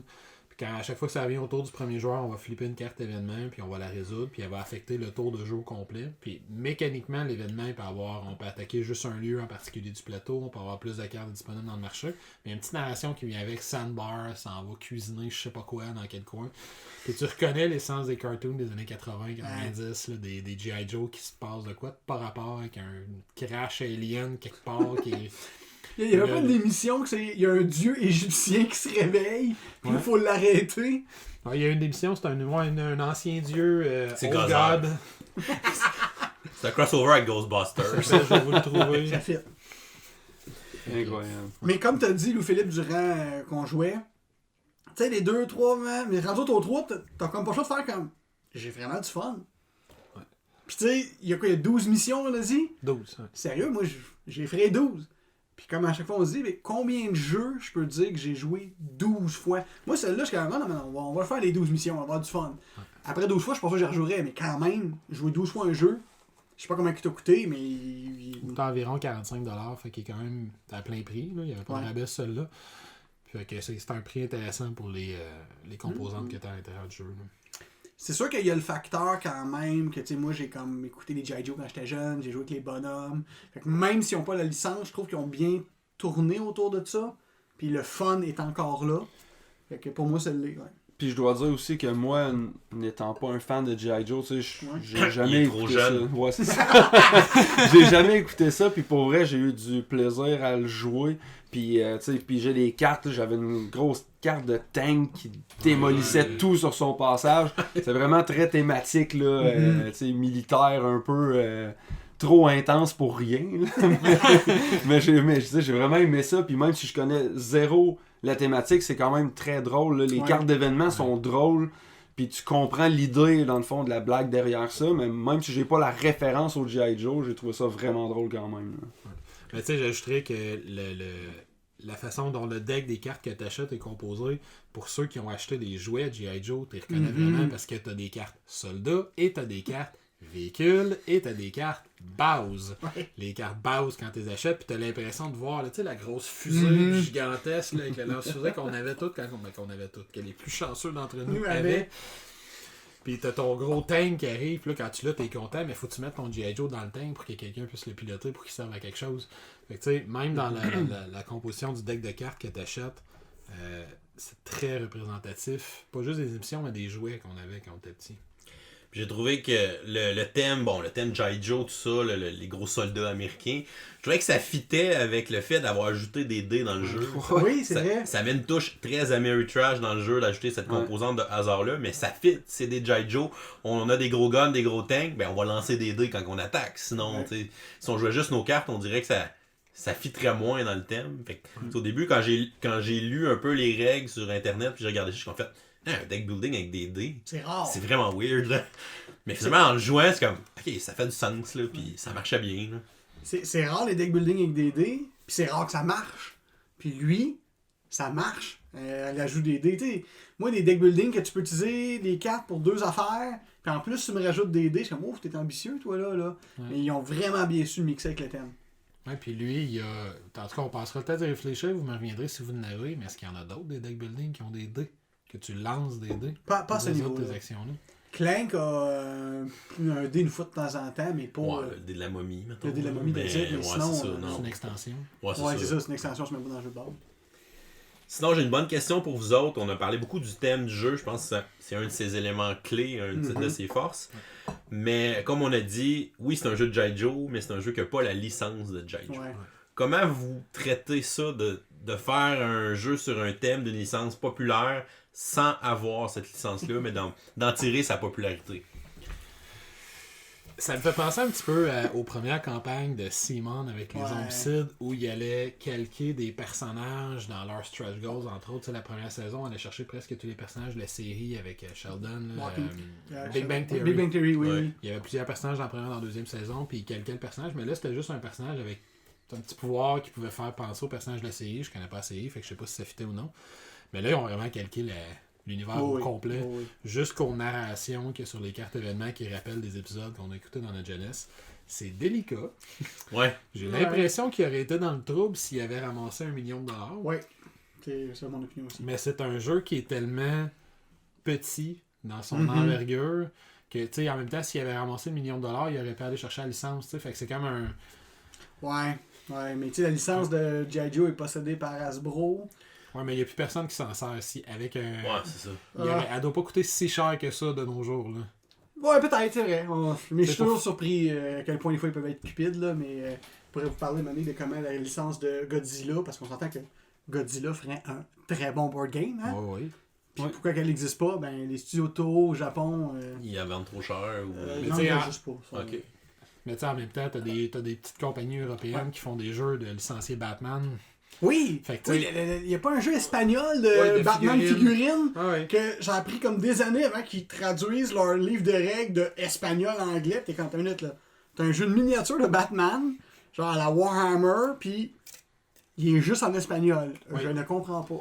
Fait que ce jeu-là existe. Fait que si cette petite compagnie, ben c'était pas cette petite compagnie-là, cette compagnie espagnole, mais tu sais, ils ont été capables de se payer la licence de Batman, qui me semble doit valoir plus cher que la licence de G.I. Joe.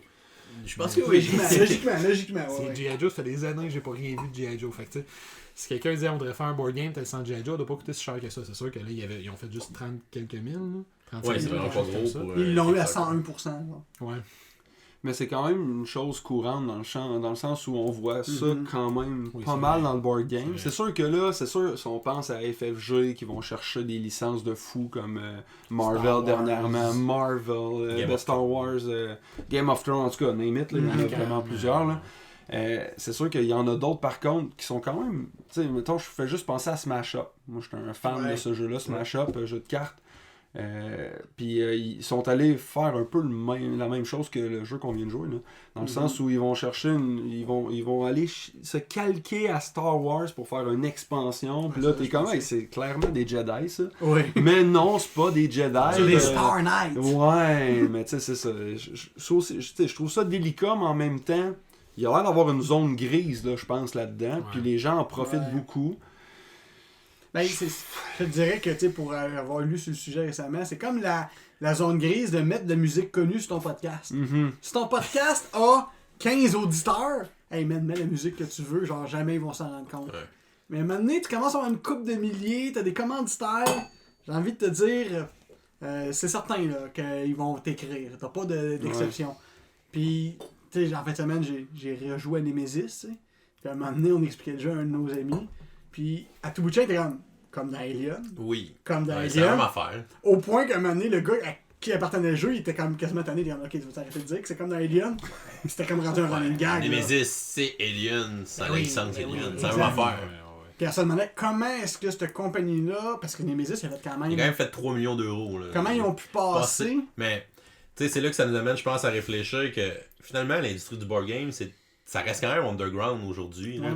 Au grand public, tu sais, des jeux comme Venom Assault ou même Nemesis qui est super populaire dans le monde du board game, mais en dehors de ça, il n'y a personne qui connaît Nemesis, puis il n'y a personne qui sait qu'il y a un jeu sur Alien. Mais tu sais, ce que j'espère, c'est que. Ce que j'espérerais, je sais que ça arrivera pas, mais j'aimerais que Hasbro tombe sur ce jeu-là, contacte la gang, puis dise hey, ça vous tente-tu de faire un excellent deck building G.I. Joe Ouais. Un vrai de vrai Ah ouais. avec du budget, parce que un des défauts du jeu, le défaut principal que moi j'ai trouvé, c'est la qualité des composants. Eh mon dieu. Le plateau, il y a de l'allure. Ouais. Les cartes. Les cartes pourraient être mieux. C'est vrai. Les cartes pourraient être mieux. Je te dirais que des penny sleeves, là, ça va déjà améliorer la carte. Ça en c'est prendrait des sleeves cheap. neuves. Ça en prendrait des neuves après la première game. Ouais, c'est ça. Tu sais, les cartes sont déjà abîmées, on a joué une fois, puis c'est le type de carte rigide, t'as l'impression que t'as coupé ça dans une feuille de carton. Là. Ouais. Déjà, la carte cartonnée, pas de fini de protection. Ouais, rien. il y a C'est- rien là-dessus. Les dés sont corrects, mais sont très génériques. Les jetons qui viennent avec, encore une fois, sont corrects, mais sont très très minces. Tu sais, ça fait la job. Le visuel des cartes mission aurait pu être une petite coche améliorée. Puis tu sais, l'insert, c'est un insert de type FFG, justement. là. FFG. Mais quoi qu'FFG, en même temps, c'est une grosse compagnie, puis ils ont les pires inserts du monde. Ouais. C'est-à-dire, tu sais, une espèce de feuille cartonnée qui est repliée au centre avec un petit corridor dans le milieu de ta Fait que boîte. finalement, ta boîte est aux 3 puis quarts qui vide. fit, tu sais. Ouais. On entend les cartes sortir de la boîte quand t'es sers parce que c'est juste, ça rentre pas de ta fête, là. Peut-être. C'est très très tête. Mais à leur défense, probablement que le stretch goal à 33 000, ça devait être un fini mieux pour les cartes, Mais tu sais, là, quand c'est- même. Là. Pour ceux qui suivent des campagnes Kickstarter, tu sais, le fameux Linen Finish que tu fais. Non, pourquoi tu me mets ça comme stretch goal? C'est Tu sais poche. qu'on va le pogner, mais il y a des jeux qui le pognent pas. Ouais. On a un bon exemple aujourd'hui. on, Oh, a, oui. on a un exemple de jeu qui le pogne pas. Et tu vois, pour moi, pis t'as totalement raison, mais pour moi, il y a un petit côté DIY, quasiment un petit côté punk, quasiment, je trouve, à ce jeu-là. Genre, c'est comme, ces gars-là, ils ont essayé 3 fois que leur jeu punk. Si on va sur Kickstarter, il l'a 4 fois, Venom Assault. Ils l'ont essayé une fois, ça n'a pas marché, ils sont revenus, ça a marché. Un reprint, il n'a pas marché. Ils sont revenus une deuxième fois que le reprint, puis cette deuxième fois-là a marché. C'est l'extension, la deuxième fois. Ouais, c'est aussi. ça, une expansion. Et je trouve qu'il y a un petit côté comme, hey man, les gars, sérieux, moi je livre déjà tous mes jeux, fait que c'est pas grave, mais j'admire la persévérance qu'il y a eu derrière Ils ce ont jeu-là. travaillé fort. Ben, solidement, t'as raison. Puis l'essence de Kickstarter, là, c'est ça. Eh Ouais. oui, Ok, c'est des compagnies qui ne vivraient pas sans Kickstarter. exact. Les Simon de ce monde, on les aime ces jeux-là. Je suis pas en train de bâcher sur Simon, au contraire, là, mais c'est juste que pour Kickstarter, ils en ont plus besoin de ça. Non. Ok? Mais des compagnies comme ça qui font un maigre 30 000 canadiens, Mhm. c'est cool pour eux autres. Puis justement, la persévérance qu'ils ont amenée, là, je veux dire, wow, là, c'est vraiment bien qu'ils aient fini par faire quelque chose avec ça. Puis c'est ça, pour moi, c'est ça Kickstarter. Ouais. Ouais, moi aussi, c'est ça qui m'avait fait. J'avais trouvé dommage de ne pas l'avoir supporté parce que le shipping était trop élevé. C'était pas Canadian Free Shipping. Tout ça. Si j'avais été américain, je l'aurais supporté malgré le shipping, entre autres parce que j'avais pas payé de dédouanage. Mais c'est vraiment un beau projet Kickstarter pour moi. C'est le genre de projet que j'aime essayer de spotter de temps en temps. Ouais. J'en back souvent des jeux comme ceux-là. Genre de Hidden Gem, là. Ouais, tu sais que je trouve un jeu qui a l'air intéressant, puis écoute, ils ont ramassé 30, 40 000, 50 000 des fois. Puis tu sais que quand ils ont ramassé 30 000, il n'y a pas personne qui s'est mis riche en faisant ce jeu. Il n'y a pas personne qui fait de profit à ce prix-là. Tu sais, les Seaman, encore une fois, j'aime beaucoup les jeux Seaman, je supporte beaucoup des jeux de Seaman, mais il y a quelqu'un qui se met 3-4 pièces dans les poches au passage quand ils font 3,5 millions. C'est un jeu qui ont déjà toutes les règles, qui est déjà tout imprimé, qui est déjà tout fait, qui reste à imprimer des figurines en énorme quantité pour tous les gens qui l'ont supporté. Mais eux autres, il n'y a personne qui s'est mis riche. Ils ont vraiment travaillé comme des débiles pour que ça finisse par sortir. Il devait être 3 gars dans un bureau à gérer toutes les livraisons partout dans le monde. Un salon. Savoir, il devait y avoir 4 gars au Canada qui l'ont backé, 3 en Europe, 2 au Brésil, puis ça devait être l'enfer. C'est un vrai projet Kickstarter, un vrai de vrai. Là. Ouais, pis ces gars-là, c'était clairement des passionnés. Comme on l'a dit tantôt, c'est clair que c'est des gars genre de notre âge, qui ont été des gros fans de G.I. Joe dans leur jeunesse, puis qui ont ils sont vraiment approprié le thème à fond. Puis ils ont essayé de faire des cartes qui sont très thématiques avec cet univers-là. Puis tu sais, il y a comme 12 scénarios dans le jeu, puis on dirait qu'ils se sont inventés une histoire, on dirait qu'ils se sont écrits une saison complète de G.I. Joe dans leur tête en se disant il va se passer tel événement, il y aurait un épisode sur tel engin de la mort qui va prendre l'énergie, l'électricité de tout le monde. C'est comme... Ok, c'est des affaires qu'on aurait vues d'un épisode de G.I. Joe. Ouais, puis des fois, le hasard va te créer des beaux événements pendant une partie. Tu sais, comme nous autres, on connaît pas le jeu, on connaît l'univers de G.I. Joe, mais on connaît pas les personnages de ce jeu-là spécifiquement. Forcément, ils sont tous inventés. Là, il est arrivé un événement où Jules a recruté une carte d'un gars qui s'appelle Drop Zone ou je sais pas quoi. Plus tard dans le jeu, on affronte une vilaine qui s'appelle, je sais plus quoi, Huntress, mettons, je sais pas trop. Puis éventuellement, on flippe une carte événement où on apprend qu'il y avait une idylle secrète entre les deux. In the name of love! L'événement s'appelle In the Name of Love. Puis là, on apprend que Drop Zone y est dans le trouble, mais que Huntress donne des preuves, je sais pas quoi, pour le sortir de ce pétrin-là. Puis ça nous donne un petit bonus pendant le tour. Puis on va comme... C'était quoi les chances que ces cartes-là sortent dans cet ordre-là? Puis j'ai bien l'impression qu'en jouant plusieurs parties, puis tu sais, on aurait d'autres choses qui se créaient, comme une des premières cartes que Jules ou Patrice a recrutées avait un bonus spécifique contre un vilain qui a été le premier à sortir sur le jeu. Qui était Pitmaster ou je sais pas trop. Predatory. Parce qu'on son Némésis. Ouais, c'est ça. Fait qu'on avait une carte qui avait un Némésis, les deux sont sortis en même temps pour pouvoir s'affronter et Predatory a fini par aider à vaincre le Pitmaster. Fait que tu sais, ça crée des petites histoires puis t'as vraiment l'impression d'être dans un épisode de G.I. Joe par bout. Là. Il y a vraiment le côté... Tu sais, moi, ce que je recherche toujours, c'est oui, une bonne mécanique, c'est important, oui, un thème, c'est important, mais quand t'as les deux qui se rejoignent, puis honnêtement, celui-là, comme tu dis, le fait qu'à ma première game, ma première carte que j'achète, ça soit un gars qui est fait pour battre tel adversaire, puis que je l'utilise pour battre cet adversaire-là, je suis comme, ok, je sais pas à quel point les gars ils ont pensé que ça allait arriver, mais ça fonctionne. Là. Ils l'ont réussi, leur synergie. Là. Puis ils ont quand même réussi à créer des mécaniques qui étaient très différentes pour les différents boss, parce que le principe de base du jeu, tu as une mission. La mission, on va te dire qu'il faut que tu accomplisses X, Y, Z objectifs. Mais d'une mission à l'autre, tu vas avoir toujours une douzaine de lieux à peu près. Non, 7 lieux, je pense. 8, il y a 2 terrains. Il y a 2 terres, 2 airs, 2 mers, puis 2 arctiques. Il y a comme 7, 8, 9 terrains sur le plateau de jeu. Puis tu vas aller placer une carte reward puis une carte boss par-dessus. La carte reward est cachée, la carte boss est révélée. Puis les cartes boss, ils ont toutes des petites mécaniques. Ils ont un chef en défense, ils ont des supports qui vont venir les aider. Tu piges dans un deck de cartes générique. Mais ils ont toutes une petite règle. Ouais. Chaque boss a sa petite règle à lui qui vient de modifier. Puis entre autres, notre dernier boss qui a fallu battre à la fin, il nous a fait suer. Parce qu'il y avait une règle qui avait pas beaucoup de points de vie, mais il y avait une grosse défense. C'est le caméléon. Pas de support, c'était le caméléon. Fait que lui, il te faisait piger des cartes dans un deck, puis selon ce que tu pigeais, ça te faisait rerouler des succès. Ça a fait rater les 2 premières attaques contre lui. C'est le 3e joueur qui a fini par le battre. C'est le dernier qui fallait combattre. C'était très thématique, tu sais, lockdown. Il y a un vilain, quand il arrive, il prend tous les vilains, il les met face cachée, puis il les redistribue. Fait que là, après, il faut que tu aies affronté les vilains face cachée au lieu d'affronter face-up. Sans savoir qui c'est. Il y a celui que... Je me rappelle plus son nom, mais qui faisait qu'on tirait dans le vide. Fait que tu lançais un dé, puis là, il y avait certains de tes supports qui se viraient contre toi, Mayhem. Ils se viraient contre toi, ça t'enlevait des dés. Il y avait toutes des mécaniques très différentes les unes des autres. Commandant Cobra, Commandant Venom, très simple, mais il y avait à peu près 6 cartes de support devant lui. Fait que lui-même, ses règles de base, c'était très simple, était mais pas il y fort. avait plein de support. Fait qu'il finissait par l'être parce qu'il y avait plein de monde avec lui. Fait que ils sont tous très différents les uns des autres, à tout le moins ceux qu'on a vus. On a joué juste une partie, mais ceux qu'on a vus, ça me donne un bon feeling pour une deuxième partie. Puis sérieux, moi, s'il repartait une campagne Kickstarter demain, j'ai un de mes amis qui est un gros fan de deck building. Je pense que je suis comme, ok, j'ai son cadeau de fête direct là, tu sais. Ouais. Puis moi aussi, c'est là maintenant que j'ai joué, parce que quand il avait sorti la campagne pour l'extension, je regardais l'extension, puis j'étais il m'intéresse, mais c'est un autre 30 US de plus du jeu de base qui était 50 US ou 45 US, plus le shipping, il était pas plus Canadian Friendly Shipping. J'ai comme, j'ai acheté l'extension, je suis même pas sûr que le jeu de base est bon. Mais là, s'il ressortait juste l'extension, là, je l'avais hacké. Mais surtout que j'aurais pas juste l'impression d'acheter le jeu, j'ai l'impression d'encourager une petite compagnie, que c'est pas facile. C'est un autre facteur que ça me dérange moins de dépenser de l'argent.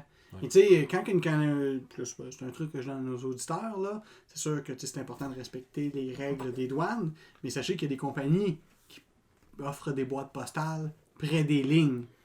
Fait que moi, quand des fois je vais acheter des jeux de rôle, il y a bien des compagnies de jeux de rôle qui sont comme hey, moi je me fais pas chier. Je livre pas au Canada. Je livre pas au Canada. Mais je fais livrer aux États-Unis. On va passer une fin de semaine à Rochester. Je peux ramasser légalement mon bien. C'est important que tu passes ta fin de semaine à Rochester, par exemple. Pas 20 minutes, pas 20 minutes. Non. Tu passes pas juste un après-midi. Non, tu pourrais aller me promener aussi sur la place Burke. Oui. Il y a sûrement plein de choses à voir à place Burke. Il y a Comic-Con à Plattsburgh. Y a-tu un Comic-Con à Plattsburgh? Ouais. Ah.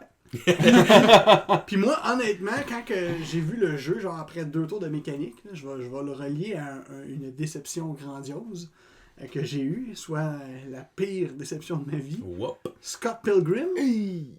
Non, c'est pire que Fireball Island, c'est pire. Scott Pilgrim, Fireball Island? C'est mauvais.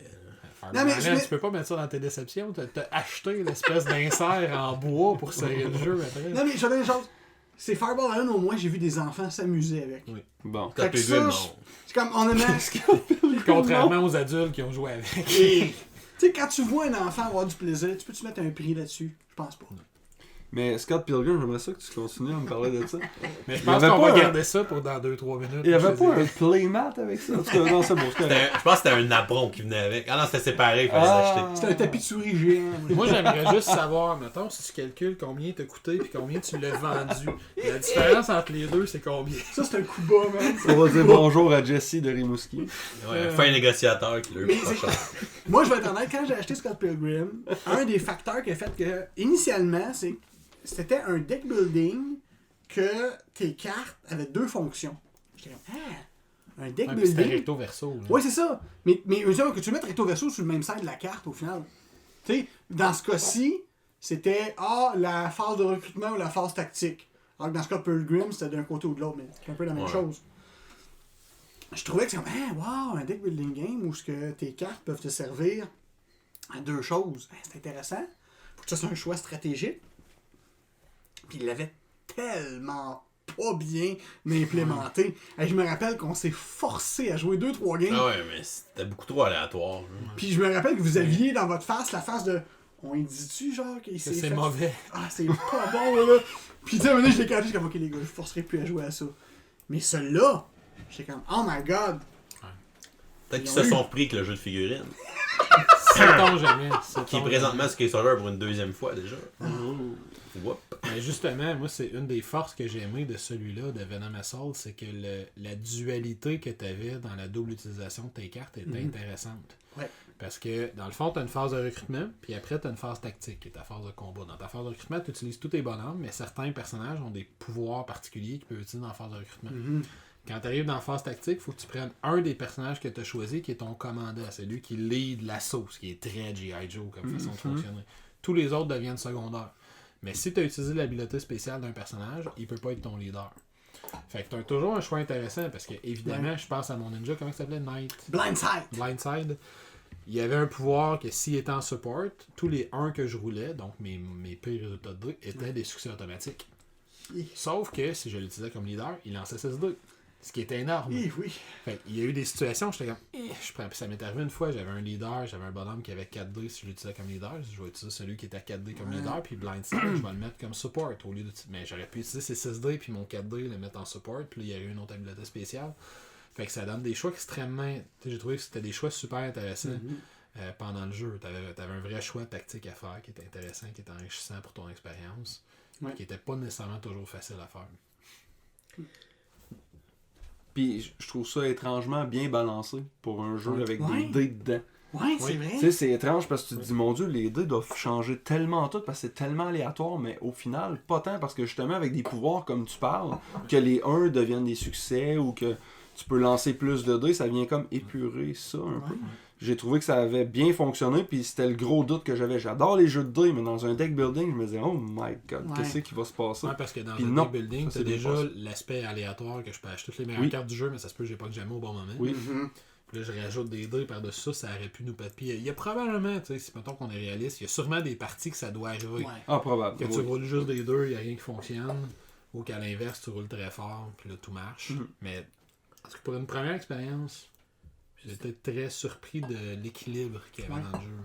Puis c'est un jeu ça joue quand même rapidement dans le sens, le nombre de tours de jeu qu'on joue. Tu sais, on n'a pas joué 10 tours de jeu chacun. Non, là. 7 ou 8 Fait maximum. que t'achèteras pas une tonne de cartes, puis ton deck il reste quand même petit.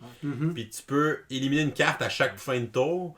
Puis t'as souvent des effets de jeu. Ok, tel vilain, mais lui, si tu l'attaques, ben, t'es obligé de tuer une carte à la fin. C'est comme s'il avait tué un de tes gars, un de tes Jaijo. Fait que ça fonctionne pour le thème, mais ça fait aussi que ton deck reste petit. Fait que tes combos vont rouler assez vite. Oui, parce que c'est un aspect qu'on n'avait pas encore nommé personne. David fait bien d'en parler. Dans les deck building, habituellement, il faut que tu achètes une carte ou un pouvoir quelconque qui, quand tu repiges cette carte-là, te permet de commencer à éliminer tes cartes. Lui, à tous les tours de jeu, si tu veux, à la fin du tour, tu peux éliminer une de tes cartes. Fait que ton deck s'épure très rapidement, naturellement, puis il faut que tu fasses attention pour pas trop l'épurer, parce que toutes tes cartes de base sont des bons supports. Si tu fais juste acheter des cartes qui te donnent des petits bonus, mais qui sont pas des supports au combat, tu finis par avoir une main déséquilibrée. Fait qu'il faut quand même que tu fasses attention.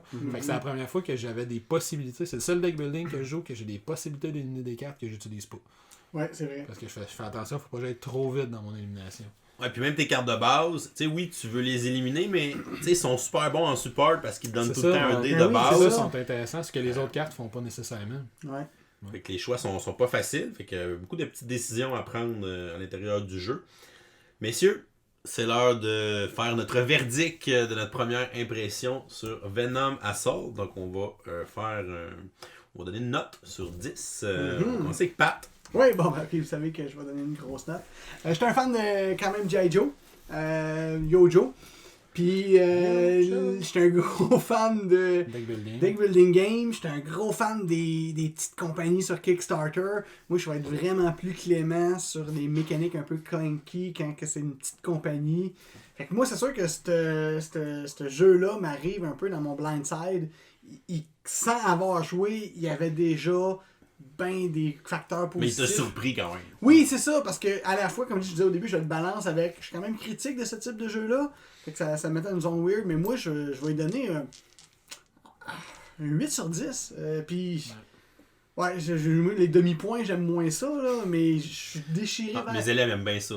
Moi. Ouais, ok, bon, ben 8.5. Donne-y un 8.5 parce que.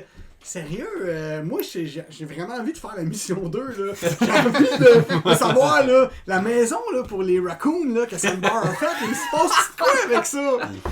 Ils vont-tu manger nos poubelles? Eh oui! Jules?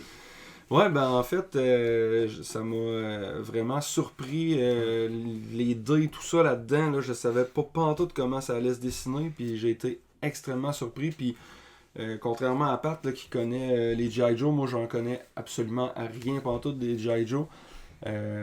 Puis ça a bien roulé pour moi, puis j'ai trouvé ça vraiment très intéressant. Puis oui, ok, le thème t'a aidé à aimer ça. Mais outre le thème, le jeu fonctionne. Ouais. Je suis content que toi, que le thème vienne moins te toucher, tu l'aies aimé. Parce que je me dis, ok, finalement, c'est pas juste moi qui aime le thème. C'est pas juste G.I. Joe. Ouais, c'est ça. Tu sais, c'est rare qu'on joue à des jeux, à part Flip Chip, mettons, qui se passe de quoi, pis t'es comme, oh ouais, j'ai tué le monstre, pis là, clac, on se claque dans les mains, pis c'est arrivé à plusieurs reprises quand même dans ce jeu-là. Fait que je dois dire que c'est intéressant. C'est vrai, juste pour faire du surf là-dessus rapidement, c'est vrai que d'habitude dans un deck building, c'est que tu joues tes cartes, ok, j'ai 2 de power, j'ai 6 de power, j'ai 7 de power, j'ai 8 de power, je me rends au boss. Tandis que là, tu cumules tes affaires, mais il faut que tu roules tes dés. Fait que là, t'as un feeling de, on l'a eu. Ouais, fait que j'ai Ça trouvé fait ça un vraiment... climax. Ouais. Ah Ouais. ouais. Puis moi, je me rappelle que j'ai déjà des gens en jouant à DC Deck Building Game avec mon ami Jimmy, on jouait tellement vite parce qu'on connaissait tellement les cartes par cœur que honnêtement, on a découragé des gens de jouer avec nous autres. Puis j'ai fait comme ouais, ok. Je tiens à c'est pas dire que le ma fun. conjointe avait pu jouer à DC que toi. Ouais, Et voilà. c'est ça. Puis je le comprends, c'est de ma faute. Alors que celui-là, comme dit Jules, lancer les dés, ça crée un moment où tu ramènes les joueurs. C'est vraiment fantastique. Effectivement, fait que pour toutes ces raisons-là, puis le fait aussi que c'est un vrai Kickstarter dans l'âme, Ouais. persévérant et tout, je lui donne la note de 8. Et vous, professeur? Moi, j'ai bien aimé aussi, super agréable.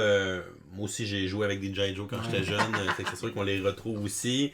J'ai trouvé qu'ils réussissent quand même à se démarquer, le fait d'avoir justement implémenté un système avec des dés, tout ça, ça ajoute beaucoup à l'expérience, puis à aller chercher ce thème-là. Donc, mais moi, je vais lui donner un 7.5. Un 7.5, une belle expérience de jeu pour une première partie. Puis quand même, le professeur. S'il y avait eu la licence, ça aurait monté un petit peu plus, c'est ça. Le professeur, il aime-tu ça les Ameritrash ou à moitié? Oui, j'aime toutes les sortes de jeux. LP? Moi, dans mon cas, je vais reprendre l'expression un peu que Patrice a utilisée. Il est arrivé vraiment blindside. Parce que moi, je l'avais surveillé sur Kickstarter, mais en toute honnêteté, pour être franc à 100%, quand je l'ai commandé de la boutique de jeux puis je l'ai reçu à la maison, je l'ai commandé en me disant, il me coûte 50. Si je le revends 35 après avoir joué 2 fois, je suis content. Je vais l'avoir essayé, ça va m'avoir coûté 15$ pour 2 games. C'est moins cher que 2 soirées au cinéma. Fait que tu sais, j'étais vraiment positif. Puis finalement, je pense qu'il va rentrer dans ma collection puis il va rester là. J'ai l'impression que je vais rejouer quand même plusieurs fois. Puis j'ai déjà du monde autour de la table qui vont vouloir le réessayer. Fait que, moi, j'étais vraiment surpris, agréablement surpris. Moi, je l'avais essayé comme une demi-game solo pour expliquer les règles, parce que c'est moi qui le présentais aujourd'hui. Plus la game que j'ai joué aujourd'hui, j'ai l'impression d'avoir beaucoup de plaisir. La seule inquiétude qui me reste, c'est qu'on l'a quand même défoncé, on se le cachera pas. Fait que, est-ce que la difficulté va bien se moduler? Parce qu'il y a des scénarios plus difficiles. On a joué au scénario de base d'introduction, il y a des scénarios qui sont plus difficiles. Est-ce qu'ils vont vraiment être plus difficiles? Si je joue 4 parties puis je le pète à chaque fois comme ça, peut-être que je vais perdre l'intérêt. Mais s'il continue d'être dans ces options-là, moi, personnellement, ça serait un gros... Ben, juste pour faire suer un peu Patrice, mettons 8.9. 8.9. Parce qu'il aime les chiffrons. Fait que, non, moi, c'est vraiment une belle surprise. Je me doutais que je l'aimerais, mais pas à ce point-là. Ouais. Il m'a vraiment surpris, malgré le fait que j'avais une attente positive du jeu. Là. Puis en même temps, je trouve que les mécaniques sont tellement belles puis claires que si on voudrait le rendre plus tough, moi-même qui n'ai pas un fan de ça, là, modifier les règles d'un jeu, moi-même j'ai déjà des idées de comment je pourrais rendre ce jeu-là plus tough. Fait que même si les règles me le disent pas, je serais capable de le rendre plus tough. Pour reprendre ce que tu dis tantôt, j'aime le fait qu'il m'impose pas de choisir entre ça et ça. Fais tout dans ton tour. Attaque avec tous tes bonhommes, recrute avec tous tes bonhommes, utilise tous tes pouvoirs. J'aime ça. Cet aspect-là, j'ai l'impression, puis vu que je nettoie mon deck rapidement, j'ai l'impression que mon deck vient rapidement efficace. Les combos se déclenchent vite. Oui, t'as pas de bout de plate. J'attends pas une demi-heure avant que ça soit efficace. T'sais. Exact. J'ai beaucoup aimé ça. Fait que moi, c'est une très très belle surprise pour moi. 8.9. Donc le verdict... Hey, professeur, vous, c'était combien déjà? J'ai mis 7.5. 7.5. Donc le verdict final à un board game presque parfait aujourd'hui, une partie de Venom Assault qui se mérite une note moyenne de 8,2 sur 10. Ça sort tellement de nulle part. Donc wow, une belle expérience en général pour tout le monde. Donc merci messieurs d'avoir été présents pour cette soirée et cet épisode. Un grand plaisir, quand vous voulez. N'importe quand. Toujours un plaisir d'enregistrer avec vous, professeur. Donc merci à nos auditeurs de nous écouter et dans le fond on va se revoir bientôt dans un prochain épisode et on va vous souhaiter une excellente fin de journée et continuez de gamer.